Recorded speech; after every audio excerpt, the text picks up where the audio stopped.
Israel में हमलों से उड़ गई है नेतन्याहू की नींद। काले आसमान में जुगनू की तरफ उभरती ईरान की मिसाइल और फिर कुछ सेकंड बाद ब्लास्ट। खाड़ी भी धुआं धुआं, दिन में नीले खुले आसमान को स्याह कर रहे हैं ईरान के मिसाइल धमाके। सैकड़ों किलोमीटर दूर से खाड़ी की फिजा में जहर घुलता देखा जा सकता है।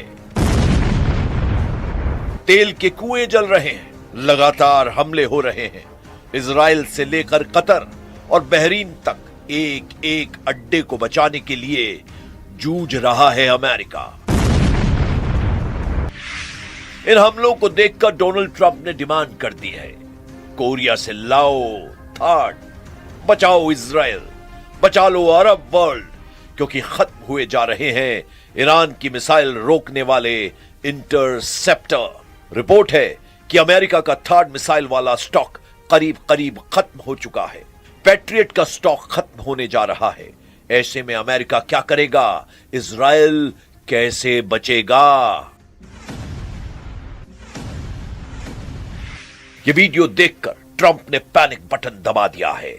युद्ध लंबा चलने की बात हो रही है। क्या ऐसी जंग के लिए अमेरिका और इजराइल तैयार है? क्या ईरान में सेना उतारने की नौबत आने वाली है? क्या मिसाइल की जंग के बाद ईरान को हराने के लिए ट्रंप करने वाले हैं सबसे बड़ा फैसला?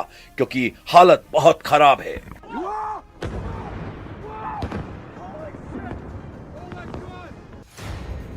वॉल स्ट्रीट जर्नल की खबर ने अलर्ट जारी कर दिया है कि मिसाइल डिफेंस सिस्टम के लिए मिसाइल खत्म हो रही है। यह खबर ऐसी है कि नेतन्याहू अपना माथा पकड़ने को मजबूर हो जाएंगे। अमेरिका के अखबार ने लिखा है कि ईरान के मिसाइल अटैक को रोकना अब इजराइल के लिए मुश्किल होगा। इजराइल के तमाम मिसाइल डिफेंस सिस्टम के सामने बड़ा संकट गहरा गया है। अमेरिका में छपी खबर बता रही है कि नेतन्याहू और डोनाल्ड ट्रंप को फौरन कोई कदम उठाना होगा, नहीं तो ईरान की मिसाइलों के सामने टिकना मुश्किल हो जाएगा। इजराइल पहले ही अपने डिफेंस सिस्टम को लेकर जूझ रहा है। आयरन डोम बन गया आयरन मोम। ईरान की मिसाइलों ने पिघला डाला। यह बहुत परेशान करने वाली खबर है। इसी पर हड़कंप मचा हुआ है। ताबड़तोड़ हमलों से गूंजा इजराइल। तेल Aviv, Haifa, Nevatim, Beersheba. Netanyahu की नींद उड़ाने वाले धमाकों से बेचैन हो गए हैं ट्रंप। अमेरिका के थाड को फाड़ डाला। ईरान ने निकाल लिया है मास्टर किलर खैबर शिकन। इसका लगातार शिकार बन रहा है डोनाल्ड ट्रंप का सिस्टम। ट्रंप ने कोरिया और यूरोप में फोन मिलाकर बुलाने शुरू कर दिए हैं अपने नए डिफेंस सिस्टम। पेंटागन को ऑर्डर मिला है, जल्दी लाओ और थाड, जल्दी मंगवाओ और पैट्रियट, क्योंकि युद्ध शुरू होते ही खत्म होने लगे हैं अमेरिका के इंटरसेप्टर, यानी वो मिसाइल जो दुश्मन के ड्रोन और मिसाइल को रोक रही है।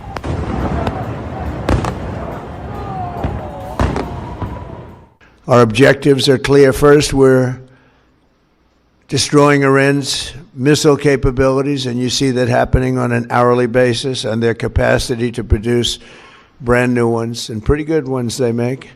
Second, we're annihilating their navy. We've knocked out already 10 ships.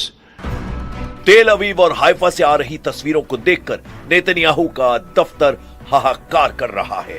Donald Trump की सरकार इमरजेंसी प्लान पैनिक बटन बार बार दबा रही है। बता रही है कि ईरान की मिसाइलें सबसे बड़ा चैलेंज बन चुकी हैं। जब आसमान में ईरान की मिसाइल नजर आती है तो इजराइल में सायरन बजने लगता है।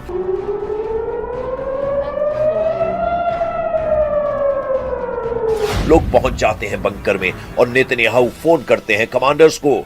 इजराइल और अमेरिका दोनों का फोकस है ईरान की मिसाइल गोदाम। Our focus is on the destruction of their ballistic missile launchers, their ballistic missile stockpiles, and their ballistic missile manufacturing capability, as well as their one-way attract drones and their navy, because of the threat it poses to global shipping. युद्ध के लिए पहले 100 घंटों के अंदर ही Trump को लगा है बड़ा झटका। ऐसे हालात इसलिए पैदा हुए क्योंकि लीडरशिप खत्म होने के बावजूद ईरान ने इजराइल पर लगातार मिसाइलों की बौछार जारी रखी है। ईरान दिन में पिटता है लेकिन रात में बुरी तरह पीट देता है। इजराइल के हमले और ईरान के पलटवार का टाइम टेबल सेट है। दिन में इजराइल दहलाता है, तेहरान में कारपेट बॉम्बिंग करता है। रात में ईरान लेता है बदला, चुन चुन कर तबाह करता है नेतन्याहू के मिलिट्री अड्डे। ऐसे युद्ध में फंस गया है पूरा पश्चिम एशिया, जिसको रोकते रोकते पूरी तरह तबाह हो जाएंगे कई देश। कतर, बहरीन, यूएई, कुवैत, हर जगह ईरान की मिसाइलों और ड्रोन की बौछार हो रही है और यहां तैनात अमेरिका के डिफेंस सिस्टम बेकार साबित हो रहे हैं।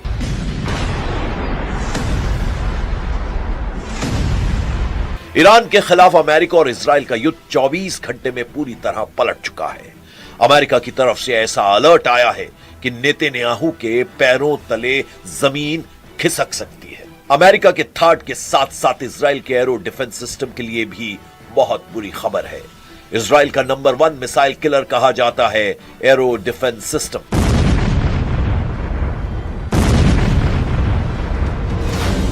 एरो इजराइल का अपना मिसाइल डिफेंस सिस्टम है। इसकी रेंज 2500 किलोमीटर है। यह अंतरिक्ष में जाकर भी दुश्मन की मिसाइल को रोक सकता है, यानी ईरान की कई मिसाइल अंतरिक्ष से वापस वायुमंडल या फिर कहें कि इजराइल के आसमान में दाखिल भी नहीं हो पाती होंगी, क्योंकि एरो सिस्टम उन्हें पहले ही खत्म कर चुका होता है। इसी वजह से एरो को इजराइल का प्रीमियम मिसाइल डिफेंस कहा जाता है। लेकिन बेत शेमेश, तेल अवीव और बीरशेबा में हुए हमले बता रहे हैं कि एरो फेल हो रहा है। ये ईरान की मिसाइल रोकने के लिए इजराइल का मल्टी लेयर डिफेंस सिस्टम का हिस्सा है और जब तक नौबत डेविड स्लिंग या फिर आयरन डोम की आती है, उससे पहले ही एरो मिसाइल डिफेंस सिस्टम अपने टारगेट को अंतरिक्ष में खत्म कर चुका होता है। ऐसे दावे किए जाते हैं, लेकिन एरो का लगातार इस्तेमाल करने से इजराइल की युद्ध वाली फैक्ट्री पर जबरदस्त दबाव पड़ा है, क्योंकि गोली से लेकर मिसाइल तक दुश्मन को खत्म करने वाले हर हथियार की एक कीमत होती है।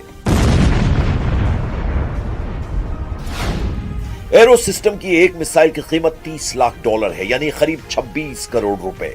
खबर है कि ईरान की मिसाइलों को रोकने के लिए अगले एक हफ्ते बाद ईरान के मिसाइल डिफेंस सिस्टम का खर्च करीब $300 मिलियन आ सकता है, यानी करीब 2600 करोड़ रुपए।